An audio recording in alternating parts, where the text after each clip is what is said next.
Okay, as you've probably heard, actor Shane Jacobson is in a legal stoush with his former manager, a woman called Deb Fryers.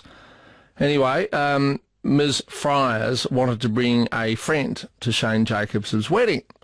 And Shane Jacobson, his wife said, or his fiancée said, no, this isn't a barbecue, this is a wedding. We only want people there that we know and love. Anyway, Ms. Fryers cracked it, and now she's trying to sue Shane Jacobson for a large amount of money in the court. So what is the etiquette here? At my 50th birthday last year, a colleague from here at 3AW, whose husband on late notice couldn't attend, said, oh, can I just bring a friend with me? And I said, no. You know, the venue's got a hard limit. I've already got a lot of friends I wasn't able to invite because there was a limit on how many people I could have. I'm not having people there that I don't actually know. What's the etiquette about this sort of thing? 96900 693 13 13 32. Our next guest is content manager at Easy Weddings, Lucy Partington. Good afternoon. Hi, how you going? Good, thank you. So does the problem of the +1, is it an issue at weddings where people say, oh, I just like to bring my boyfriend, girlfriend, partner, someone I just met last week, someone who you haven't met, but I want to bring them anyway? Does it cause problems?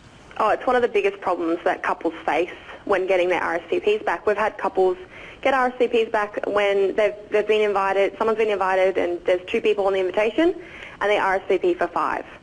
People are bringing their whole families. They want to invite everyone they know, which is absolutely ridiculous.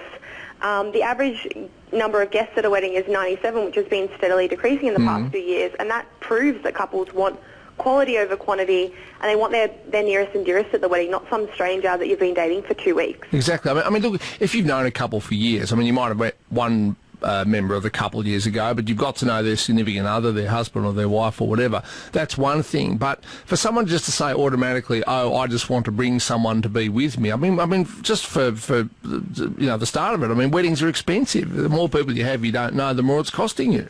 That's exactly right. A wedding is expensive, and people are paying per plate. And a lot of the time now, couples have 2 lists. They have an A list and a B list. Ooh. And you and your partner might be on the A list, but if your partner can't come, they're going to invite someone from the B list. They still really want to come. Yes. Hey, by the way, how do you know if you're on the B list? Is there a sign? You might receive your invitation a little bit later than the others. That's the only real way to know. But couples are really smart about it to try and hide that as well, because obviously they don't want anyone to feel offended. No. Should you feel it? I mean, let's say you realise you are on the B list. Should you be a bit upset about that? I think couples are much more understanding these days, especially people that have gone through it before. It's not really the big event that it used to be. It's much more intimate that we're seeing. And they know to expect a really lovely wedding when they do go to one, because couples are still spending about the same amount on their wedding. They're just inviting less people. Right, so for those lucky enough to go, it's a better experience. Yes, exactly right. So they know how expensive it is, and to be invited is actually a really beautiful thing, and it's not necessarily oh, now I have to bring everyone that I know with me. Well, Shane Jacobson, the actor, and his former manager, Deb Fryers, are now facing off in court over this stoush that began with a lack of an invite to Shane Jacobson's wedding. I mean, have you seen friendships dissolve over this issue? Not necessarily, because I think, especially in our generation, it's just not as common to have an invite for just a friend. I think especially in light of the whole royal thing, which is no ring, no bring. So basically they use the rule that if you're not engaged to the person or you're not married to the person, then technically they're not invited. So the Queen does this at her events as well. So for example, a couple of years ago, Meghan Markle wasn't invited to the Queen's events, even though she was dating Prince Harry at the time. Because she was just one of a long string of girlfriends that he'd had. Exactly. So now, of course, she would be invited to all of them, but previously it was just simply not a thing. And Pippa Middleton employed the same thing when she got married, even though she's technically not a royal. Right. So it's quite common in etiquette over there as well. And just very quickly, do you think the Queen actually uses the phrase, no ring, no bring?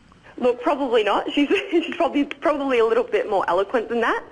But, yeah, it's generally an accepted rule over there, and I think that phrase has been coined by the public. I think it's a fantastic phrase. I hadn't heard it before. Lucy Partington, thank you so much.